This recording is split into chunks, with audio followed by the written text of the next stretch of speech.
I know you got diagnosed with ADHD, what, like a year ago? Yeah, it was about a year and a half ago. Yeah, no, yeah, it was about a year ago. I've seen so many more people come out with it. So I guess my first question is, why do you think that so many people are getting diagnosed? So I think a lot, for me personally, it's difficult, right? First of all, there's so many people that straight away go, oh, of course you got ADHD. Oh, it doesn't exist. Or, oh, you're just looking for a problem and you're just looking to be part of a club. But for me, it was weird because at first, the first traits were anxiety, but it was a weird type of anxiety. It was like an unsettledness rather than like a fear of future outcomes. Because I would say confidence is having a positive prediction of the future. And then I would say anxiety is typically a negative prediction of the future. But it was neither of those emotions. And it was very much like an unsettledness. But then when I was younger, I got tested for dyslexia, dyspraxia. I was one of probably the only kids in my school to be given music to listen to. Very much struggled to sit still. I actually remember even now, like, it sounds really weird. I've often tried to think about how I would explain my experience. And if you were to get me to sit without a task, I just feel like a little bit of heat just building up inside me, like literally wanting to like scream.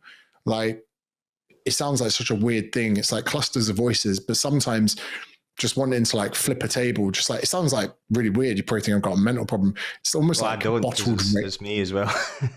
I'm in the same club. It's like bottled up rage. And like, not just getting distracted from classes, wanting to flip tables, throw pencil cases, like literally just shove someone as hard as I could. But the only way I can calm that rage is to funnel that energy into a task. And if I find a task that's interesting, that rage becomes an incredibly smooth flow. So then to the outside world, that becomes a very distorted, confused depiction because they're like, how can he have a problem? He's just done an edit for 2.5 hours without moving. Mm-hmm. So I think for me, going through life, not having anyone that understands that, you just don't really talk about it. You just kind of create processes in your life and have struggles in your life in certain places. Then even when people said about ADHD, one of my very close friends has 100% ADHD, but very differently to me. His is a physical representation of movement and fidgeting and like very obnoxious like noises and sounds. And we'll be at the pub and he'll just whack me. And I'm like, what's that? And like, he's just done this the whole time I've known him. So although me and him are very different, I would say mine is very much an internal struggle. It's much more a mental struggle, whereas I see other people that maybe have more of a physical struggle. I do struggle to sit still. I'm always sitting on my leg. I'm always jigging my foot. But yeah, it's all a very unique thing. And I think to answer your question is when there was more content and when the algorithm shifted more towards For You page or the TikTokification of all social media, a lot of us got fed content that spoke to us on a deep, meaningful level. And there are some ones that like 7 signs your partner's got ADHD, and my missus would send it to me. Yeah. And I would resonate with 5 or 6 of them. And then as you engage with that, you just get more and more content, you get more and more seen, and you start thinking, oh, maybe I do have something that makes me a little bit different to everyone else. But I hate the fact that like, for some reason, even if it is overdiagnosed by a lot of people, or even if it is, it's used in Gen Pop now, a bit like the word autism, I will offline joke and say Chris Williamson is autistic when he's not, because it's kind of like a Gen Pop thing. If someone's obsessed about something, it's like, autism. If someone can't stop looking at their phone at dinner, it's, oh, you've got ADHD. So I think there are these classifications of people using it interchangeably. But for some reason, you really annoy people when you try and say to them that you've got an attention deficit disorder. Yeah. I think even just like autism as well, like autism runs in my family. You might not know this, but I used to design toys for autistic children at uni. So I like studied it I'm basically pretty much convinced, and so is my therapist. I've not went through the official process of the diagnosis, but I think I have autism as well. And I think people think the autistic spectrum, I did initially, is linear, where it's not. It's basically like a wheel, if you like, one of those wheels that you spin on a game show. It's like that. It's not exactly a game show right enough, but it's like a wheel that you would spin, that sort of look. And then one of the things will be eye contact. I know my camera's there, so I'm not great at that right now. One of the things will be eye contact. Another thing will be social. And then it's where you sit in certain ones kind of is where you sit in society. So for some people, they might be very like reserved and whatever in certain situations. And then maybe they're non-verbal, etc. So they pose to be more autistic than someone else. And I think it is just a spectrum that's not like you're down the spectrum. It's like, no, you have more symptoms of this thing. And I do think that that's something that like neurodivergence in general is like so not even really understood fully yet. And I think we're just getting to the grasp of like how that can actually be diagnosed. And so many people are getting misdiagnosed. And I think a lot of people are probably getting misdiagnosed, even though it could be what they call like comorbidities, like dual. So like it could be the fact that people are depressed because they have ADHD, but they've been told they get depression, so prescribed antidepressants. But they're depressed because they feel out of sorts. They feel as if no one relates to them. They don't know why they're angry, etc. So like I think a lot of this is like people are now feeling heard. Like they're actually, when they see these algorithms of things coming up, they're feeling heard. But for me, I felt like so validated. I got emotional, but then so invalidated because everyone was getting it. If that makes sense. I don't know if you felt the same. Yeah, it's almost like people buying the stocks. Once you've discovered a new stock is really good, then everyone's buying it, and you're like, hold on, you're not the same as me. Like you're doing it because it's fun or whatever. I actually remember. So my diagnosis, it cost me like $3,000, and I had to go to a proper learning difficulty place in Wollongong. Like it wasn't like a call clinic. It wasn't like a doctor's. I was in there with people that their life was impacted negatively, and like. I'm there.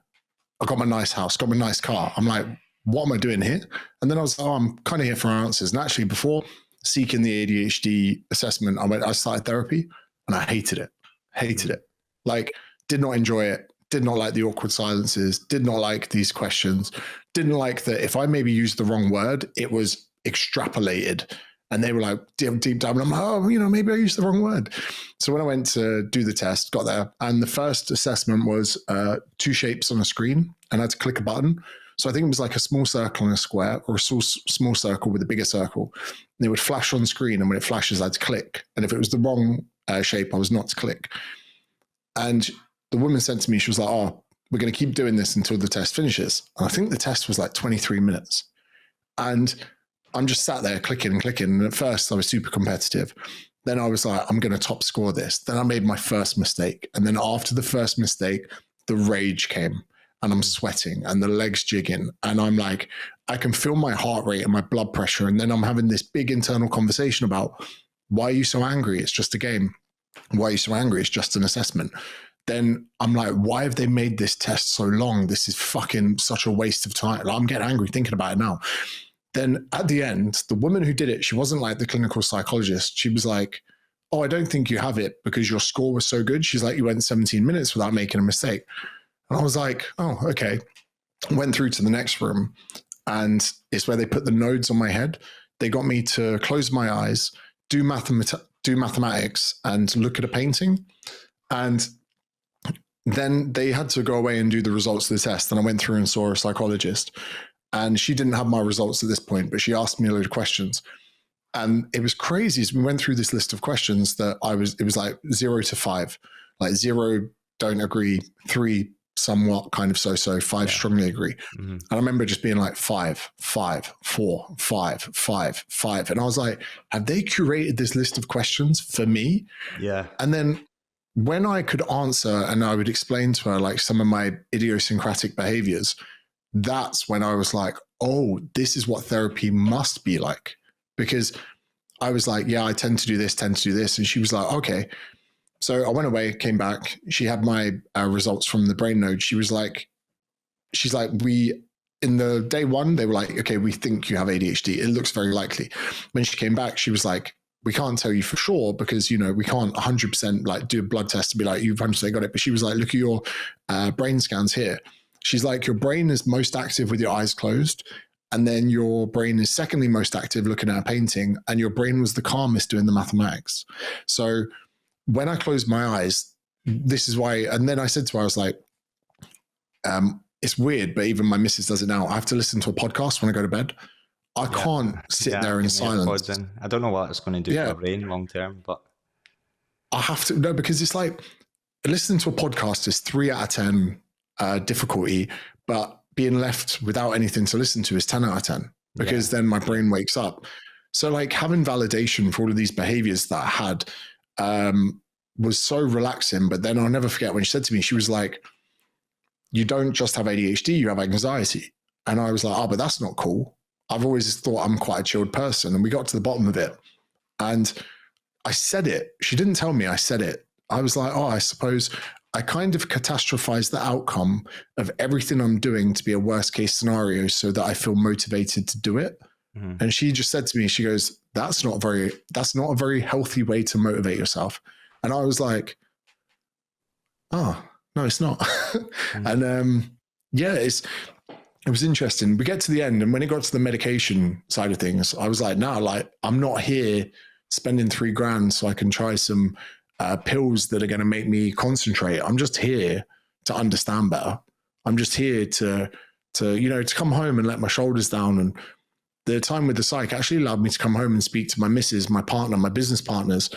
I, up until 34 years old, hadn't realized the amount of not emotional baggage, but kind of like mental, cognitive baggage that I put on my business partners, where the messages I get before a phone call, we're on a call in 5 minutes. The constant reminding, you do know that you're on this podcast tomorrow. The constant, James, didn't you have a haircut today? Like, I didn't even realize how much, if not all of my success is propped up by the people around me, and that I'd shown them no gratitude for that. So I came home and I was like, I've never really said thanks before. I didn't realize that, I'm literally propped up by the scaffolding of my network of people that understand where I'm good at things and where I'm bad. And without those, I'd probably be very scattered. Yeah, I think that's because I was kind of getting like your diagnosis, or the reason for your diagnosis, was so different. Mine was like, I was on a point where I was like, something has to change here. It was like almost like desperation. Like if I didn't get diagnosed, I don't know what I would have done. Like in terms, so it's so different that you were there for information. I was there for like, give me something to tell me like I'm not crazy, which is interesting. But I think you've probably hit the nail on the head with the fact that like at that point, I was like a one-man band. Like I'd hired people, it hadn't worked out and stuff, but I was like a one-man band. So I was trying to like manage all this like influx of like messages and like admin, and I created systems and stuff. But like it's really interesting that like you've got people to like say you've got this tomorrow and whatever. And I definitely think that that's probably why you're in that position to where you don't feel, because the word scattered probably, I don't know if you've read Gabor Mate's book, Scattered Minds. She recommended it, but I didn't. Yeah, to be fair, I don't read much at all. Like for me, it's audiobooks. It's always audiobooks. But yeah, it's dead interesting. I think, to be honest, the whole process around like people finding out more, I think a lot of it comes down to awareness, but I do genuinely think it's also down to the fact that like even a neurotypical person now struggles to focus. It's like, when you used to be able to just sit on a bus and you wouldn't have a smartphone to distract yourself. So you got used to like, don't know if you ever heard of like urge surfing. So you get used to like feeling an urge or a compulsion and just sitting with it. But you then don't have that because you're like not able to like just chill. And now with smartphones and all that sort of stuff, people are just really struggling to be able to chill, even without ADHD. So then put someone with ADHD into that environment with a smartphone, then it's only going to exacerbate their symptoms. So then I think people are struggling more potentially. So I think that we got two problems in society, especially for men, and we'll get onto that one and say these are my theories. So for those of us with big attention problems, it's never been easier for us to medicate.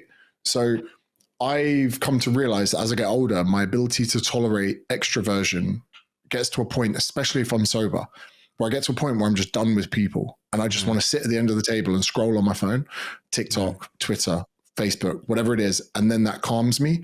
I can feel myself getting like really over something, but I can then just sit there and scroll. And it's like medication. It's like, oh my God, I feel good. Or I'm just looking through random shit. Or I just saw fucking someone get shot on Twitter or whatever it is. I can get that feed of dopamine that I want, and that's great. Then the second problem I see is that also when we look at, let's say, specific needs of people, not from a neurodiverse standpoint, but also from like a gender standpoint. So women need connection, family, children, in my opinion, the majority of them. Men need a feeling of dominance, probably progression, probably status in some respects. So not only can we self-medicate our attention and dopamine needs, men now can medicate with porn, video games. And, you know, if they can eat, masturbate to porn and play games like Grand Theft Auto or whatever, they can actually hijack their system for reward in their brain and keep themselves in a position where rather than progressing in real life, they're progressing in the digital life. You know, they get a couple of games of Warzone in and they feel, I'm the man, you know, I'm fucking one of the sickest cunts in the world. And then, so then we have those problems where people can medicate really easily. So whether you've got ADHD or whether or not you're just a single guy without a girlfriend, you can do that. But then if we look at normal people, they're now being able to medicate. They might not have the dopamine deficiency of someone with ADHD, but they now are creating this sense of boredom. We lack stillness. We lack the ability to be meditative. We lack the ability to sit with our thoughts because of options.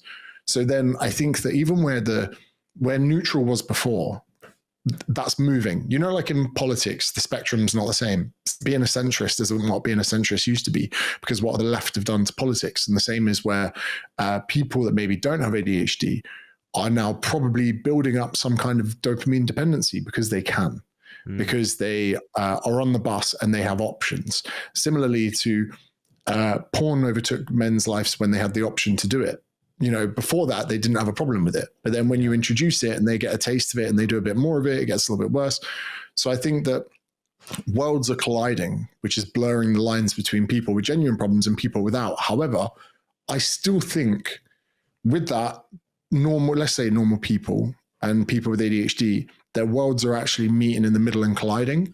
And that's why we've got such a negative connotation. People go, oh, you haven't got that because I haven't got it and I do what you do.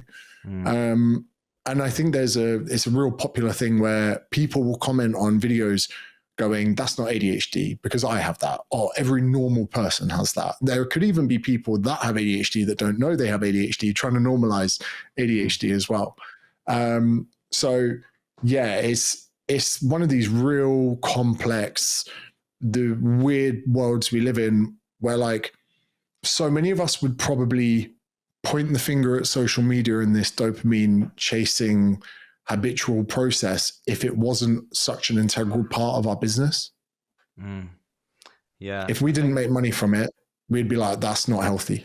When you say about like people saying I do that, I think my response to people whenever they've said that to me is it's how often do you do it? It's all about the frequency. So even use a simple example, like forgetting your keys or whatever, like everyone stubs their toe, but do you stub your toe every 5 minutes and then feel as if like there's a stat that is to do with like the amount of negative feedback which people with ADHD have had like throughout their whole life, and it's like astronomically different to someone without it, because maybe they were late or they forgot something or like something that you should have known and is like should have remembered.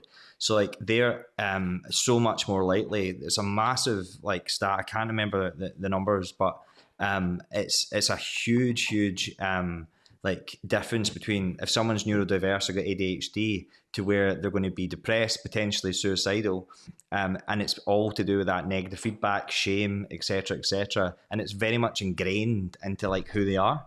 And I think that's something that when people say I do that, it's like, yeah, but how often? So like, do you stub your toe every day? That would, if you did stub your toe every 5 minutes, that would probably have a negative impact in your life. If you stub your toe 3 times a year, it's a wee bit different. Sure. So this is interesting as well. So like school was said, oh, you got learning difficulties. Then I had to sit in the cloakroom. So I remember in my preschool and primary school classroom, you had like the normal kids, but then there'd be like 5 kids with learning difficulties, and I'd be on that table. Yeah. And then me too.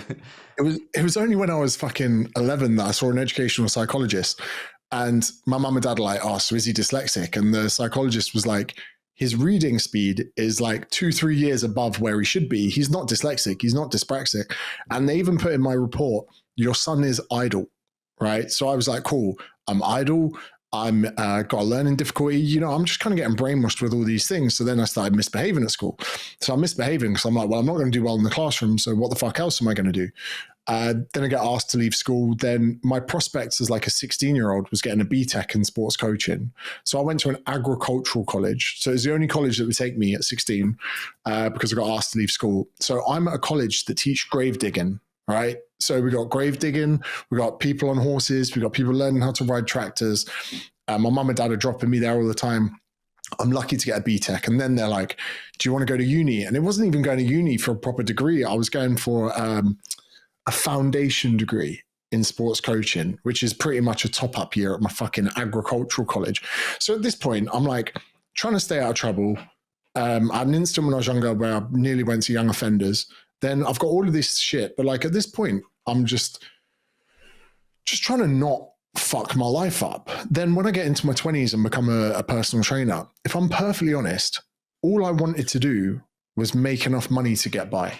And actually, all I was looking to do was potentially not shame my family by having to live at home and, you know, oh, mum, dad, sorry, I tried giving life a go, whatever.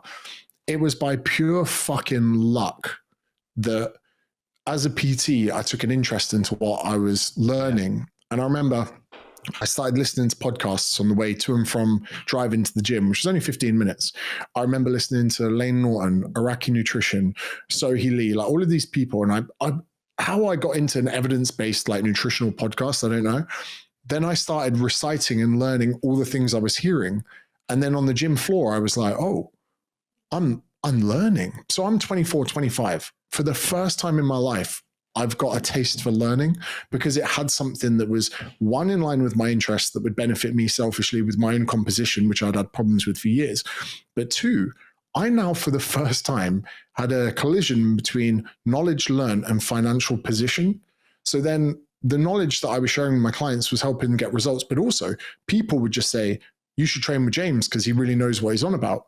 Then it was only at maybe 26, 27 that I honestly thought deep down, I'm good at something, because that never happened with rugby, right? I used to think I was good at rugby until I went to Hartbury College in Gloucester and realized I'm not even close to being good at rugby. So every single thing I thought I was good at in my life, I was never good at. Then at 26, 27, it sounds such a weird cliche thing.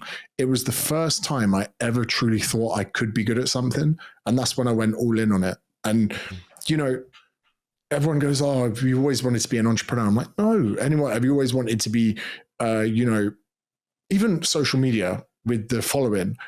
I only came to realize last year, and this probably explains why my YouTube never got any growth and short form content did. Every day I was purely chasing dopamine. I didn't realize this for 6-7 years of doing it. Every day I would create content and put it out on the same day because it gave me a dopamine hit. So my content was rushed for years. It was speed edited. So one of the best things about living in Australia, between, let's say 100,000 followers up, I'd wake up at 6 a.m., have 3-4 cups of coffee. I'd have to run back to my flat to have a shit before I shit myself.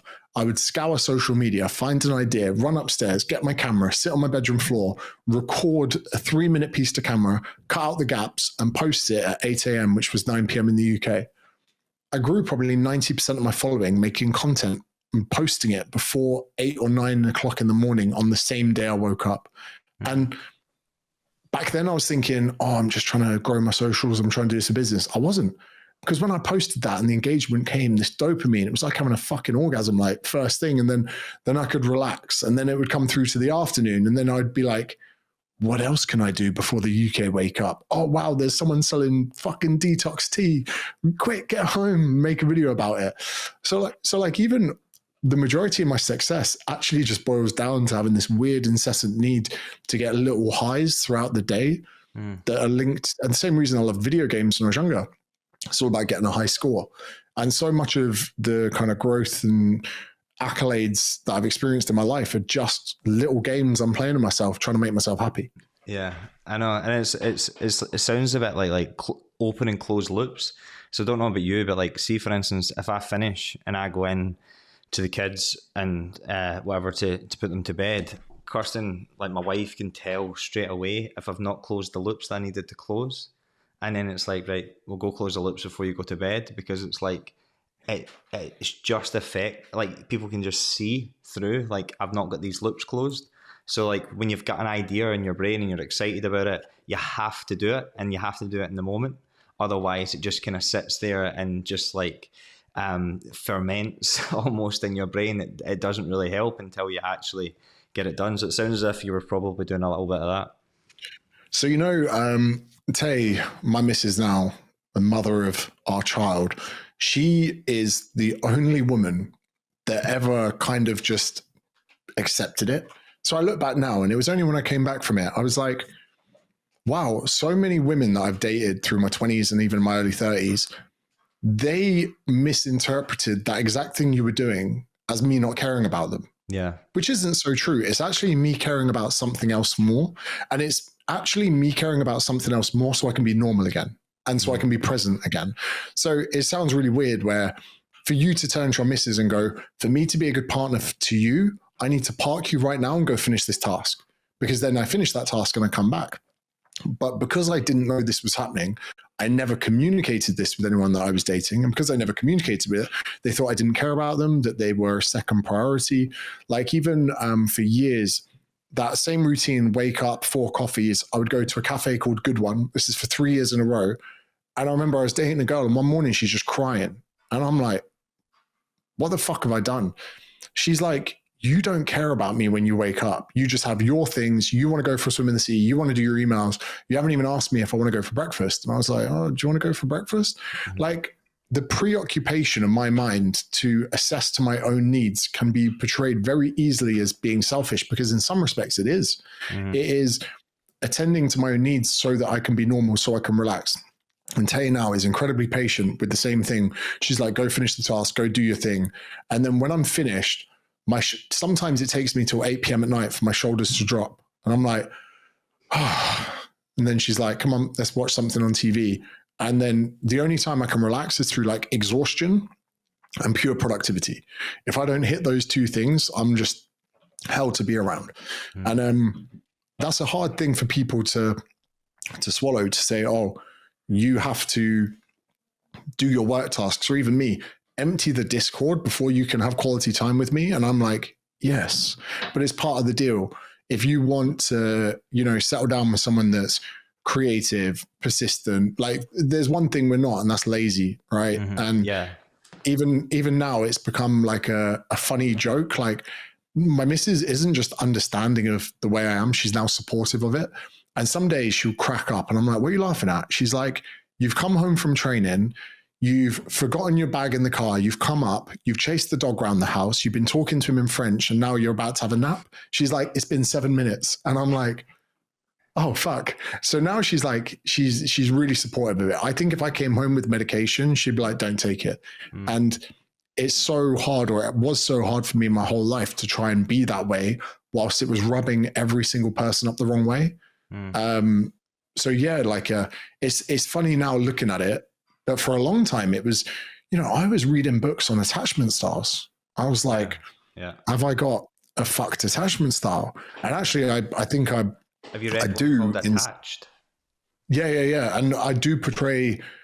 Well, here's something, right? This would be interesting.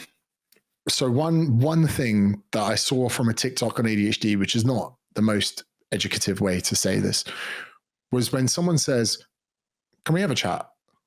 Can we just talk about this? Yeah. My anxiety through the roof, right? Yeah. My manager, right, before he says to me, he goes, by the way, nothing's wrong. Everything's fine. Can you give me a call? Yeah. I start sweating. My heart rate goes through the roof. Like, that catastrophic anxiety part, like, my missus would say, call me. And I'm like, my world ends. Yeah. My world ends. I'm like, what's up? She's like, oh, on the way back from the shops, could you get this? And I'm like, oh, why would you do that to me? Like so in relationships before as well, I've definitely been bad. This like anxiety part of my brain has the potential to go nuclear very quick. So then because I would like to say I'm very good at reading people. That's what I think was good as a personal trainer. I was like, I can tell you're nervous, can tell you don't want to go near the leg press, can tell you're giving me vibes that you would rather do a goblet squat with a kettlebell than a dumbbell. I can get the vibes that you're not vibing this session. Like, we can read people quite well. But through the digital world, one message, that anxious part of my brain just interprets it however it's worst case scenario. Yeah. Same way that if I'm going to be late for something, I become an asshole. And then if I was going to be 1 minute late for this chat with you today, I'd be spamming you. I'm so sorry, mate. This is so unproductive. I'm so sorry about this. You know, like, so all those parts of my brain's trying to get that into a relationship. Oh, mate, never held down a relationship until I was 34. Yeah. And that's funny. So like, obviously on your WhatsApp, it says, I don't answer voice notes, and I'm a voice note guy. So like, see, whenever like, I'm like, I don't know how that read or how that came across. And then you'll send something. I was like, I don't know how that is meant to read. So like, it's so funny how when you say that and you catastrophize, I'm then thinking things, not just with you, but with everyone. And I was like, fuck, I can't send him a voice note. So he doesn't actually understand what I mean. So like, you can't get your tonality because across. The voice note opens a massive loop that I can't close until I give the voice note my full attention. Yeah. And because you can't mark a voice note as unread, if I listen to it and say to myself, I'll go back to it later, I'll never go back to it. Yeah. So instead, I love to be able to see a preview of the message so I can then get my anxious brain to rank it as to how worried about this should I be. And if it's of low importance, I can come back later. But if it's of high importance, I'm fucked. I'll even, sometimes this is where the content creation side of things gets crazy. I have such distrust in my ability to remember things, not keys, not physical things. I'm very good with that. Like, even to the point that if my keys have moved from my desk, I'm like, Tay, where are my keys? Because you're the only person that would have moved them and they weren't there. But with remembering or remembering ideas, this is the way I'm very self-critical. So I get very angry if I forget something. I get so pissed off. I missed a haircut once because I forgot it. I call him, I'm like, I'm paying you. I'm so annoyed. I'm not going to get a haircut for a fucking week. But now if I get an idea, I will get out the shower, soaking wet, and start typing in my phone. And Tay's like, what is it? And I'm like, I've had a good idea. And she's like, could you not wait to get out of the shower? And I'll look at her and be like, but if I forgot this, I wouldn't forgive myself. I pulled over the car the other day to send someone a message. I actually was watching a YouTube video that someone in the mentorship needed to watch, a guy called Hutch. And I knew I'd forget to send it to him. So I pulled over my car at the side of the road near where I live. I then took my phone out, put the hazards on, got it, shared it, went into the Discord, couldn't find his name, found his name, sent it to him. And I was like, oi, watch this. Then I could get on with my drive. Otherwise, the whole drive, I'll just be thinking about it. Yeah, but that's what I was talking about, the open and closed loops, because then you don't forgive yourself and then it sits and it ruminates in your head. And then that's why I think what leads into, you know how when you said anxiety, to be honest, I think it's impending doom and you can't put your finger on why. And it's because of so many open loops. So I've done so many different productivity things. I do want to move on to the next topic though, but I've done so many different productivity things. And one of them was literally as simple, and this changed the game for me until right now, literally there's everything everywhere because we're selling the house. I'm not organized at all. I had post-it notes. A green one was due today. A red one was due tomorrow. And a blue one was to do at some point. And whenever I had an idea, because I was working from here, I would just stick them down. And then I would just scrumple up the post-it notes after I'd done the day, and I knew I closed the loops. And then I'd transfer my red to green the next day. And that sounds mental to people, but I don't follow a linear list. I've got lists on my phone. I've got lists on Notion. I've got lists on fucking pieces of paper. So for me, it's really trying to figure out what that kind of system is. And then all of a sudden you get bored of it, so you have to get a new one, and it's very chaotic. So yeah, it's dead interesting. I don't even know how I thought of that. That's ADHD for you. But the next one I wanted to talk about was something really quite new to me. First of all, when you said about medication, I don't want to talk too much about medication for ADHD because I feel like there's other stuff that I wanted to kind of cover. But I'd never tried up until last year, 2 years ago, last year. I'd never tried any sort of psychedelics before. And I know whenever I listen to one, I think you mentioned in maybe two of the podcasts that you've been on, that your psychedelic trip was the reason why you moved to Australia, which was interesting because mine was the reason why I moved to Spain. Everyone wants you to say mushrooms or LSD, but it was ketamine. And people still have a negative connotation to ketamine. Here you go, Ministry of Sound, maybe 2016, 2015, went there with my friend from rugby. We didn't, and it was a last minute thing. We didn't have anything on us. And my mate was this big, hard guy that you just wouldn't mess with. And we were like, we're getting there, we buy some pills. And I say to the guy, I'm like, just to let you know, please don't sell us duds.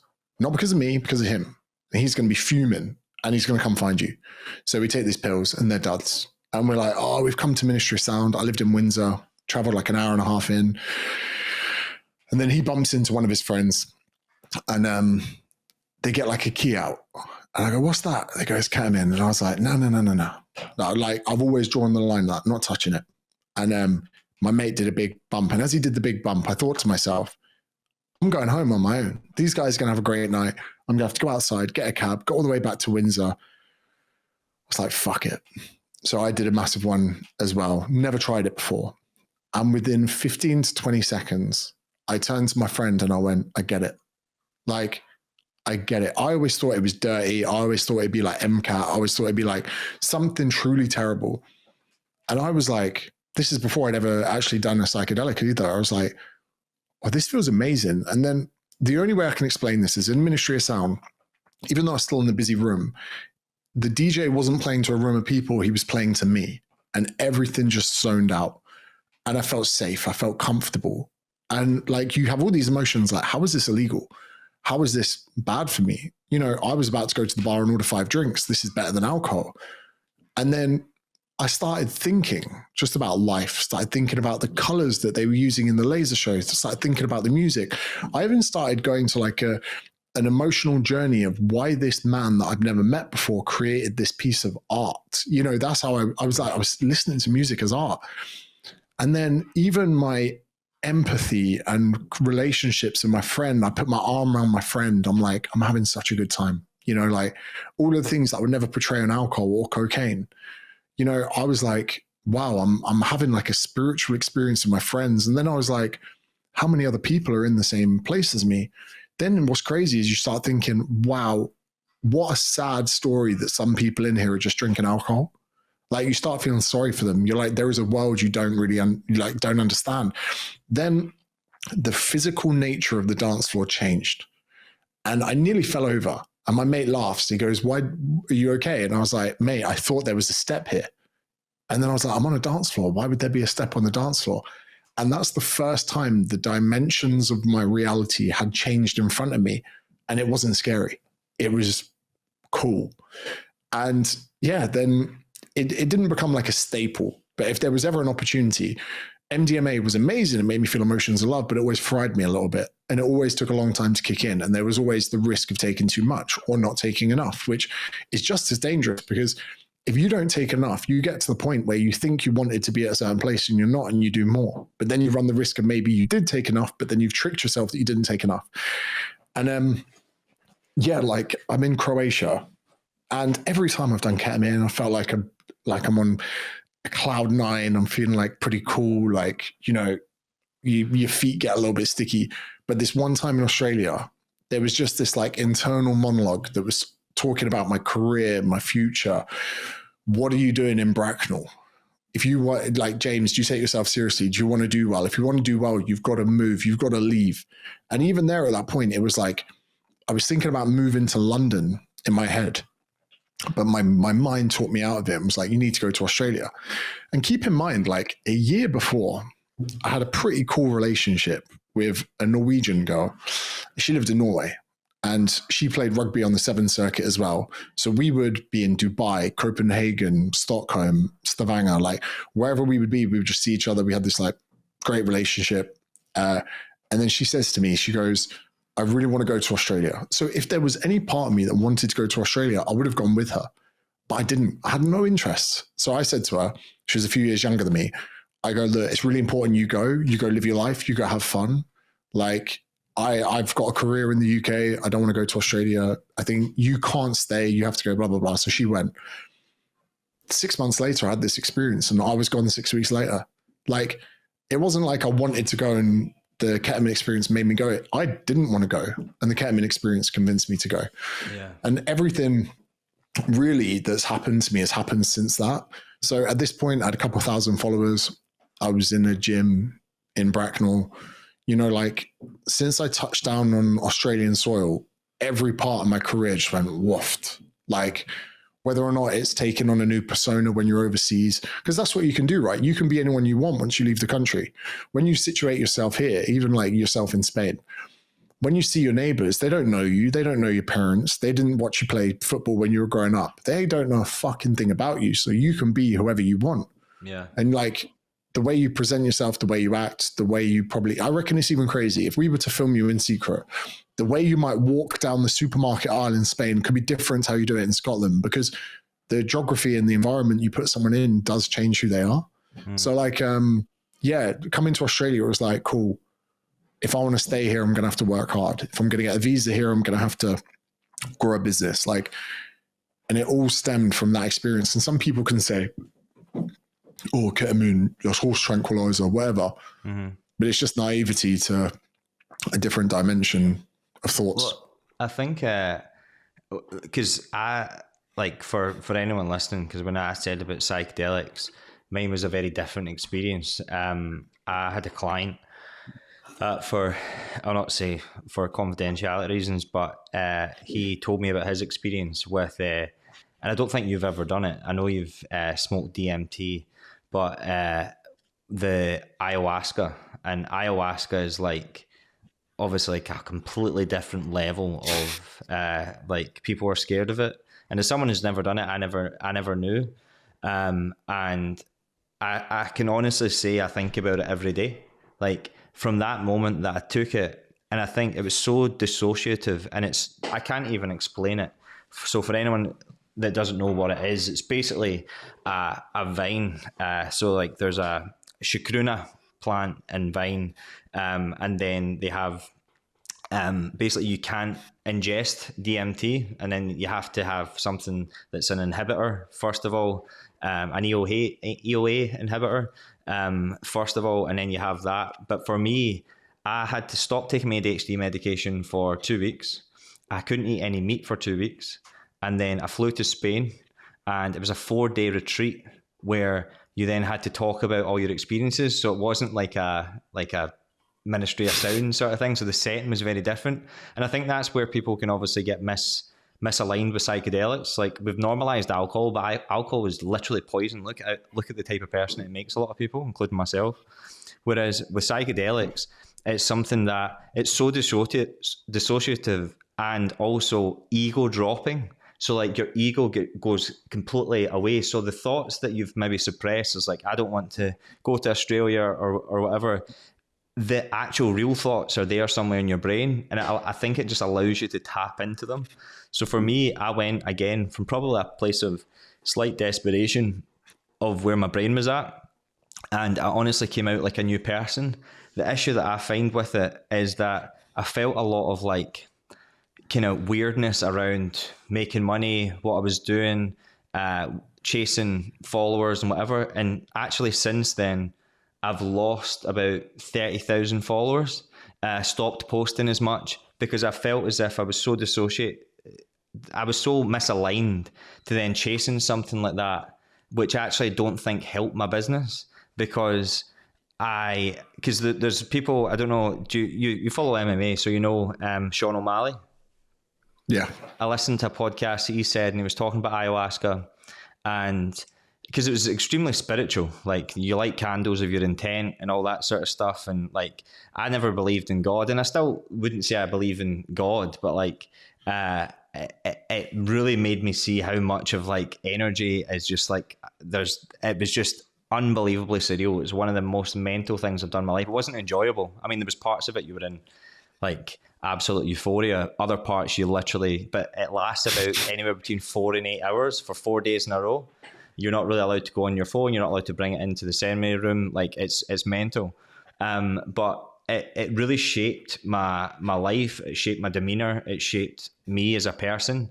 And I think for ayahuasca to do that, I think for people to really understand who they are, what they're about. But if you've got, because you have to have an ego to build up this like large business and to do anything successful, because you have to believe you're better than other people. And I think that's where I really struggled with ayahuasca, because I felt like I could conquer the world because I felt untouchable after it. But then when you have to then integrate back into your reality and no one else has done it, no one else really knows, no one else even like speaking to you right now, because you've not done it, you've not got that kind of, it's almost like you're disconnected from reality in a weird way. Because you've then dissociated your ego to a certain level, then it doesn't give you that same grit. And obviously the reason why we connected was because of like being able to help me with like certain content creation and whatever. And then even recently, like I've not really been posting much, and that's a large reason why. It's just, it used to be such a, like you said, like a dopamine thing. And for me, it's almost like the level of importance is diminished a little bit, which is a really interesting thing. And I think a lot of people that maybe really want to be successful are maybe scared to do it in case it does that effect. You know, my one of my mates, I literally made him smoke DMT in a vape, and he came around and he was like, nothing matters. But in a positive way, he was like, why am I worried? Why do I give a shit? Like, that was great to see. Another friend I made do it. He was like, he's a control freak. And he was like, that was really difficult to let go. Actually, even just a couple of months ago, my friend got married here in Sydney. And it was like in Jervis Bay. His name's Tom. And one of my mates looks at me just before the wedding reception. He goes, do you want to do half a tab of LSD? It's like, yes. So we did half a tab of LSD. There was a massive outdoor chessboard with kangaroos, baby ones, big ones, all around us. We had a 2.5 hour game of chess, like literally just the LSD hitting us. We're like, whoa. Then we went for a walk, just looking at nature. Then when I was at the wedding, you don't want to look at your phone on LSD, which is quite nice. My missus is fucking like 8 months pregnant at the time, so she's completely sober. And then when I'm watching the ceremony, I'm listening to every word. I'm like, oh my God, this is beautiful. Then when we went to the wedding reception, as the LSD started to wear off, I started having a few drinks and I was like, I feel amazing. But then when the father gave away the bride, when the parents did their speeches, I had this revelation where I was like, the wedding isn't actually so much for the couple, it's for the parents. I was like, this is an amazing day for the couple, but this is probably a more amazing day for the parents. And I was really watching the parents whilst having LSD, and I was like, they've almost done everything to this point, and this is actually such a celebration for them to be able to give away their kids. And people was like, why is that important? Because although I would probably say I've got quite a nonchalant approach to weddings or whatever, and the LSD in my mind said, it's not about you. Think about your parents on that day. Think about how happy it'll make them. Think about your relatives, your family, your friends. Think about how much you're enjoying this wedding, James. Why wouldn't you give this opportunity to your friends? And again, what you say about the ego, the psychedelics make you remove yourself from it and say, it's not about you. It's about other people. Mm-hmm. And the thing you said about ego, actually, right? And about being better than other people. This is where I think America, I saw something, George Mack, Chris Williamson, where although the UK produces people of the same level of intelligence as America, we have 5 times less entrepreneurs. And it's because of our mindset surrounding, almost in the UK, we're led to believe that success is like a zero-sum game, where if you're gaining, other people are losing. If money's going in your pocket, it's because you're robbing other people. Whereas in America, they go, I'm going to start a successful business so I can hire people, so I can pay people's pensions, so I can provide for people. You know, like in the UK, there's almost like a negative connotation to success. Mm. especially if you go above and beyond. You know, like you say there, you even say, I've got to be better than other people.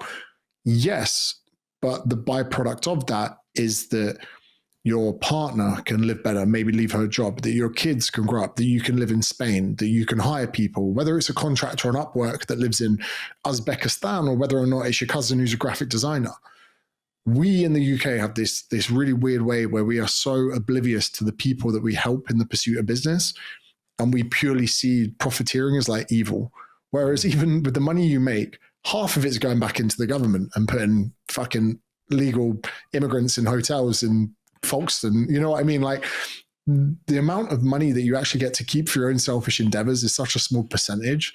It's crazy that people still think you need to be egotistical to be successful when it's actually one of the most selfless endeavors you could really have. Because you'll be lucky to take home 20% of that money you actually make. The rest goes to other people, to the government, back into the system. Like, we're really bad at entrepreneurial ambitions in the UK. Yeah, I completely agree. And I think that's why a lot of people are leaving, which is my next point was really just about the fact that, like, there's a lot of people that I know, and I don't know if I'm just, you know how they say, like, is it recency bias? So, like, you know how when you like a car and then you've never seen it and then all of a sudden you see it all the time. I don't know if it's called that or not. It's almost like I now see so many people moving away. And even when I posted about it, everyone was asking me how I done it and what visa I went through and whatever else. And I don't know if it is a thing. I don't know the stats, but it's interesting I don't know if people are leaving because they're getting sick of, like, the kind of control that obviously the UK has, and you make a certain amount and then how much you have to give away. And then it's almost like they keep you at a certain level. So, Duran is looking to potentially move. He's been in the same flat for like 2.5 years. And it's been great for him where he lives, but I can see he's experiencing like a bit of angst with moving. So me and my business partner, James, from the academy, we've been proactively looking at places for him. So we're looking around where he lives, Wandsworth, Clapham, and £4,000 a month doesn't go very far. And I'm like, fucking hell, mate. Like, I don't know if it's just because I've been out of the game for a while, but I was even looking like £2,500 doesn't go very far in London. Like, no offense, you live in a bit of a shithole for £2,500. So I was like, I said to him, if you're going to spend £4,000 a month on your rent, you need to earn £8,000 a month to be able to afford that. I'm like, that's £80,000 a year just for where you live. Car finance, car insurance, petrol, coffee, food, all of this. So then I was trying to get in Duran's head about moving out further outside London. And so I looked at West London, Southwest London. I looked at Kent, Surrey. Then I looked at Manchester. Then I looked at the Cotswolds. Then I removed so far away. And the UK is fucking expensive. Like, and I make good money, and it was eye-watering for me. And I was like, what the fuck is going on? I don't know if it's just been a while. I don't know if it's inflation, whatever it is. But the main thing is, it's not that you're just paying £4,000 a month to live somewhere. It's what are you getting for that? And that's where I think the issue is. It's not even the cost, it's the value. And me and my business partner, again, James, we're both Brits. We actually started off in Sydney, near Sydney, Harbour Bridge, near the Opera House, near Bondi Beach. But then it gets to a point where, again, ego, finances, whatever, it makes sense for us to take a step back and actually to remove ourselves from that place we want to live to do something where we get better value. Now, I live about 1.25 hours away from where I used to live, but I live in a place that is congruent with business, productivity. This is a spare room that I'm recording from right now. If my ego and my inability to not move from where I wanted to live, I'd probably be doing this in my bedroom, or I'd be doing it in the front room, or I'd still have a flatmate. It's very difficult for people to remove themselves from the area they're in, even if it's going to be better for them. So for me, in my mind, I said, right, I'm going to move further away. I'm going to live somewhere that's cheaper. I'm going to buy I'm going to get a facility to build a gym in and an office and all of this. And I am really far away and much further away from other people, but it serves my day-to-day life better. And I think that so many people find it really difficult to put their day-to-day life first in front of everything else. Proximity to family, proximity to their profession, whatever it is. But moving overseas for me, like in Australia, although you are really, really far away, I'm probably 75 meters from the beach, and I don't spend a huge amount. My rent or my mortgage here a month is just over £2,200, which is pretty sensible considering that I'm a homeowner. I've only had my house a year or whatever. I get so much value for that. And that's what is great. Similar to probably your setup in Spain, not just cost, but value. For that amount of money in London, I'd be unhappy. That amount of money here, I'm very happy. If I was to go live on a farm in buttfuck nowhere, it would probably be even more difficult to stay in touch with people. But again, it's that value proposition. So I think a lot of people in the UK are like, cool, I've got to spend this much in rent or this much on my mortgage. The London isn't very safe. Decriminalize getting your phone nicked. You've got a lot of political issues happening. You've got, not the best weather, which even Brits are so hard-nosed to the fact that weather impacts your mood a tremendous amount. So like, I think people are just getting to the point where they go, we're not getting a good deal. If the economy was great, fair enough. But the majority, the main thing that's propping up the UK's economic success is London. And if you're not in London earning money from the city, you're pretty much in a recession. And if there's like this big, moody period of low economic thresholds that's in front of us, you might as well situate you somewhere with a bit of sun, bit of nice weather. Whereabouts in Spain is it that you've gone to? It's about 20 minutes from Marbella. I didn't choose Marbella because, we've got kids, but I went into Marbella to meet another coach that I knew, and I just felt it straight away. Like I felt like I was in Tenerife a little bit. Do you know what I mean though? Like I felt like I was in where there was Lamborghinis cutting about, and there was and then I just felt that comparison. Whereas the place where I am, it's nice, and it's not as if there's not nice houses, but like I got rid of my car, so I got rid of a nice car just before we left. I now don't have a car. I get the train into. I know we should ride the skateboard or whatever. Like I get the train into town, and before for me, I thought that was a step backwards. But in all honesty, it's actually a step forwards mentally, because I'm then not looking at other people thinking I need that. We will get a car when we go, but like I don't care what it is. Like I don't care what badge is on it. Like as long as it serves the family in terms of like it can fit a double buggy in the back and all that sort of stuff, I genuinely don't care. And I think that's something that has been a massive thing for me, because whenever I had the gym and I got like I bought the car and I had the Mercedes, and like I felt like I know now looking back on it, I was doing that not because I loved the car, it was a nice car, but I was doing it because I wanted to prove that I was successful and whatever. Like, and I think that's so ingrained into everyone, whether they know it subconsciously or not. And it's definitely something that I feel as if a lot of people are stuck in. Yeah, that's definitely British culture as well, for sure. But yeah, the same where I live now in Australia, but they're not chavs, they call them bogans. So you imagine a bogan as mullet, goes fishing, drinks mid-strength beers, lives in high vis and has dirty boots and drives a pickup. That's the bogan in Australia. And I'm living pretty close proximity to all the bogans, but they don't care. They're like, yeah, nice car, mate. But they're not bothered. They're like, they're pretty chilled. And it's the wrong word to use, but there's the culture here. It's not unambitious. It's just London in the UK is so ambitious, so hustle mentality, to the point that people are actually being fake about the amount of progress they're making. They're renting cars, pretending they're bought them outright. When you get here, people are like, oh, slow down, mate. Enjoy yourself. Weather's nice. Oh, should we do this and start this project? Oh, we can have a few mid-strength beers and go sit by the beach, go fishing. I like that. And when I got here, that slower pace of life, I was like, oh, this is better. I'd rather work really hard for 4 hours a day every day than burn out, fly to Europe, spend loads of money in Mykonos, come back to the grind.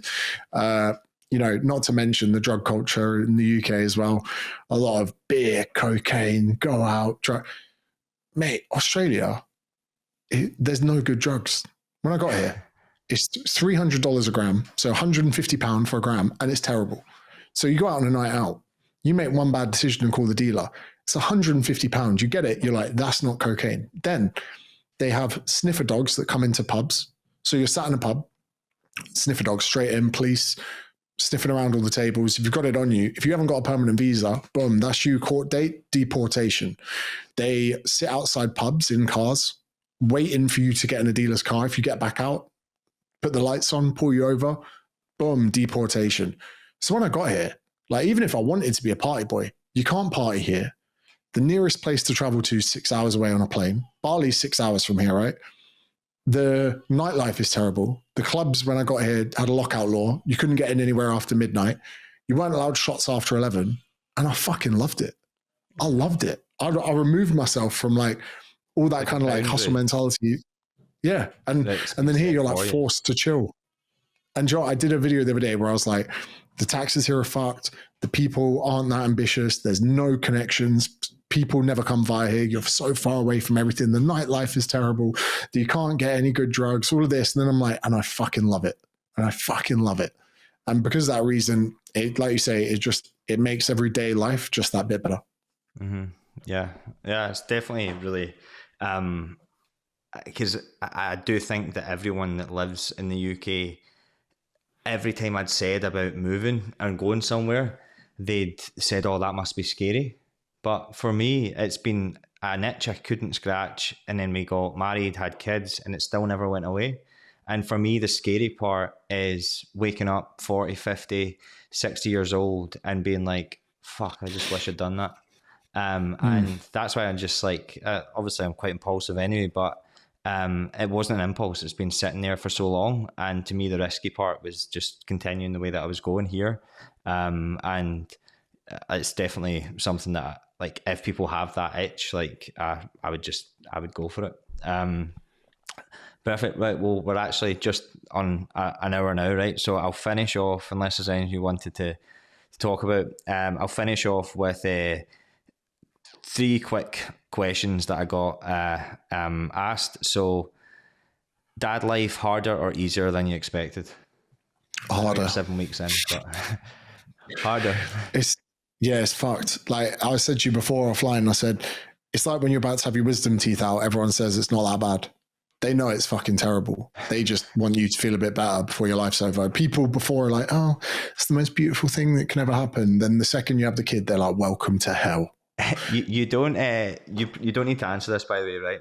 But like, because you won't know because you're 7 weeks in. See, for both of my children's lives, I felt so disconnected from them for the first few months of their life. Not that I didn't love them and I wasn't responsible for them, but more just a case of like, see, I'm a person that deals with feedback, and I deal with feedback. I feel like non-verbal communication quite strongly, change of eye contact or like whatever. And see, when they're that wee, I couldn't connect the same way. I didn't have them in my stomach for 9 months. So like, it was all of a sudden, yeah, are you excited? I was like, I don't even know what's going to happen. And all of a sudden they're here and you're like, oh yeah. Like, and then literally a few months after, it's like, I couldn't imagine my life without them. And like, see, when they're giving you feedback, they're saying your name. Robbie started walking now. It's mad how much that changes. So like, the hell changes to different hells in terms of like whether they're falling over because they're learning to walk or whatever. But I do think that the whole thing around parenthood in general is so like, I like, whenever I first started it, I was like, what have we get into? And then all of a sudden, like, then that connection piece is brought in when they smile at you for the first time, or like, and that's something that definitely is to look forward to. Yeah, it's like, I definitely resonate with that. But like in my head, when Tay was pregnant, it never occurred to me there was a baby in there. She was just pregnant. Yeah. She knew she was pregnant. To me, I was like, nah. And then even now, I was having a nap yesterday, and Kian was there next to me. And then I was like, oh, this baby's ours. Like, it just felt like I was babysitting a baby. And then I'm like, oh, this is ours. And then sometimes I look at him and I'm like, that's going to be a man one day. Yeah. So yeah, it's a bit weird. I think men definitely were a lot more removed than potentially people would expect or women would expect. Yeah. And The next one, again, I picked this one because I know you've done a video on it.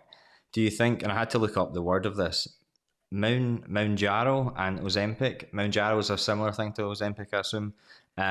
Will be more or less popular in the next year?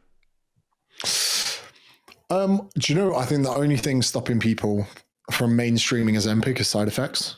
And I still think there's a bit of a blurry, muddy area around it.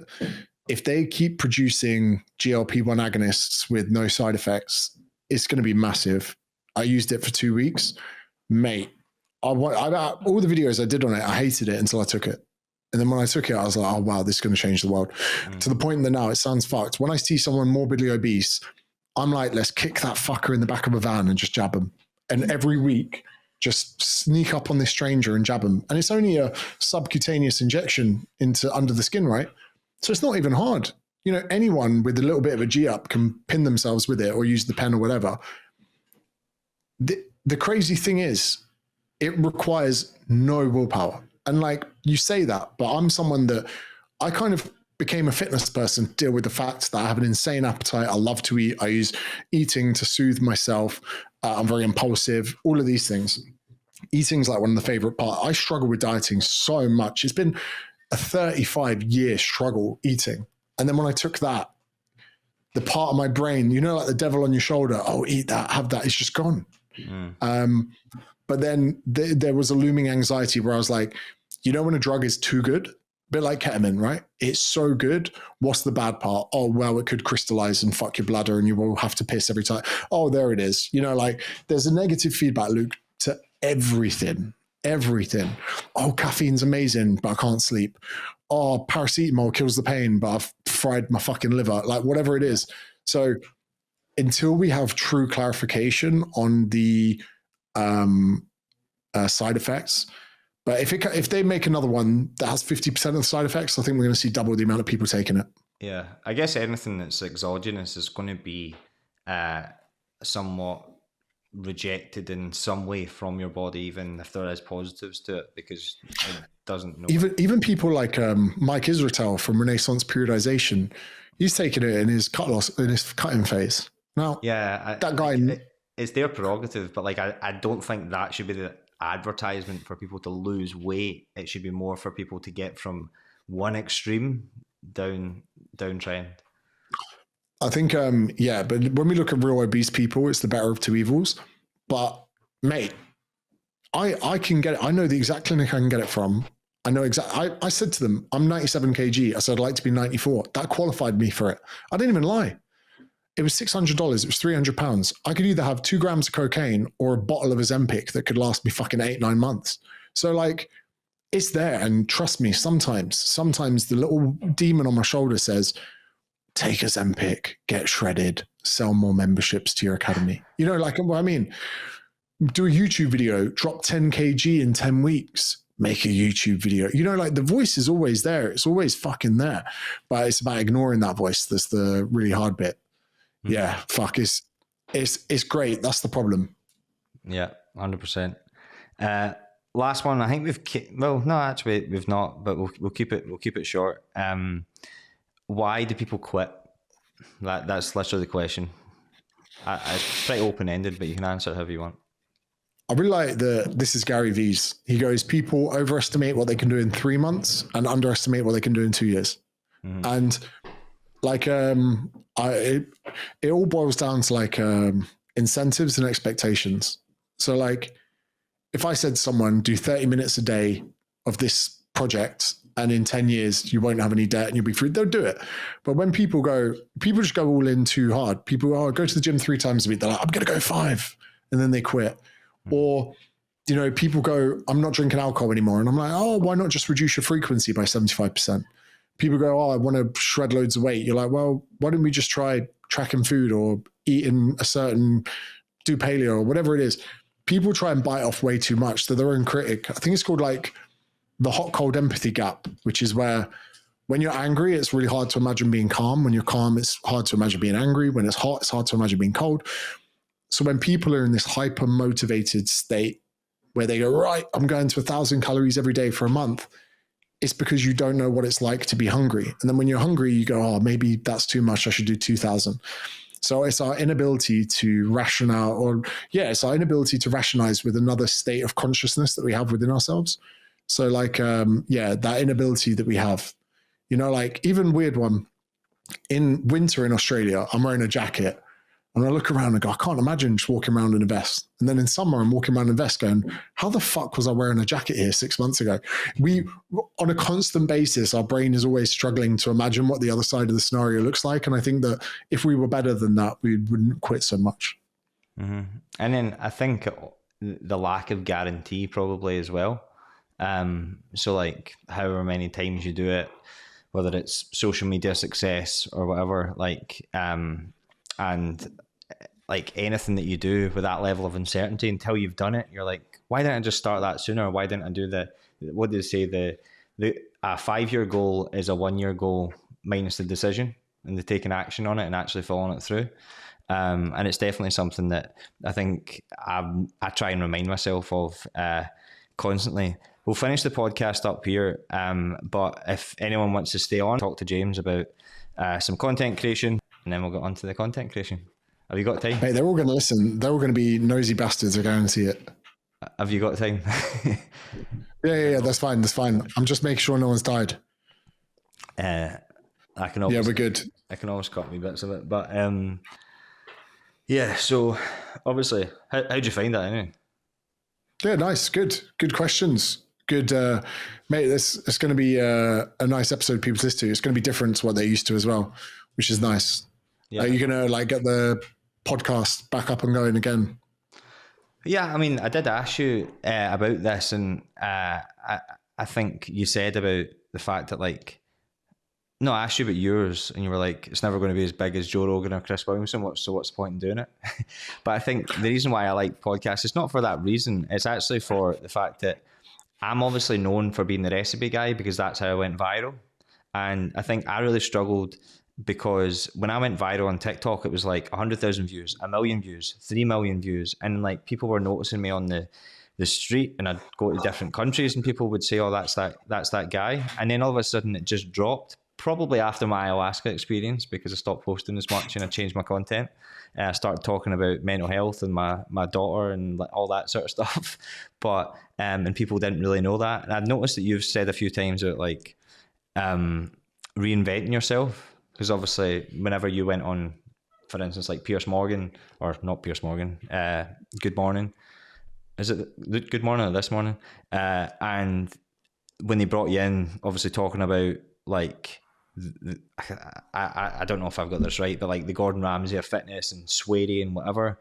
And even anyone who I've spoke to that's followed you, it's they've always said that you've changed in terms of your demeanor. And then you've said in podcasts, you're not and I'm not the way that I am on social media. And when people come into a podcast, I'm then they actually get to know me, and it's longer form. I'm not worried about hooks. Have they left yet? Have they I'm just speaking. It's what you don't, when I said that, it just can't be your centerpiece, right? Because if you want the podcast to survive as your centerpiece, it has to be full blown. Chris is recording, researching his person, booking. He's now just hired someone to be his booker. So that's his life. And also although you and I would love to have a podcast of Chris's size, we would love to get $25,000 for an ad read. We would love that. But in his world as well, there are the stresses that come with that, because when the podcast is your centerpiece, you can't have 2 weeks off. You can't go on holiday. Rogan might have a weekend off, might have a 3-day gap, but ultimately he needs to keep fueling the fire. Whereas with you, with content, you might lose a bit of engagement. You might algorithmically fall off a bit. But the good thing about the podcast is it's another branch to your brand. And even if your downloads are just a few thousand, if you can continually be in front of those few thousand people, there's definitely, once you get a few hours in front of someone, you know them. And the more you know someone, the more likely they're going to be to use you instead of someone else. It might be, it could be between you and Sean Casey, and they go, do you know what? I've listened. I haven't really heard Sean talk about his personal struggles. I can't relate to him because he hasn't got kids. I don't know the struggles he's had because he's whatever it is. So it's still an incredible weapon to be used. Just when people use it as a vessel for content, I think there are other mediums. If you want to be infrequent, maybe YouTube's better because people don't get disgruntled if their YouTube creator doesn't make a video in a few weeks. As far as changing, yeah, like the person I was coming up had to be very volatile, in your face. And I was actually a product of my environment. I was actually making videos that based on the performance.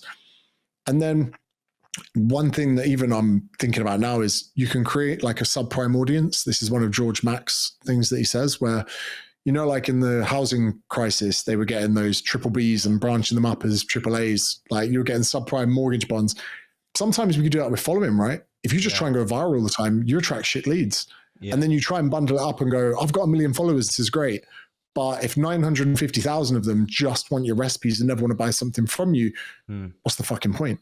Yeah. So like the last few years have definitely been myself. Also, even just little things, right? Some of my brand before was crass, was flirty, whatever. Now I need to be respectful to my partner. It's not fair on her. I'm not going to talk about one night stands. I'm not going to talk about sleeping around. I'm not going to talk about, you know, the things that I used to because that's disrespectful to her.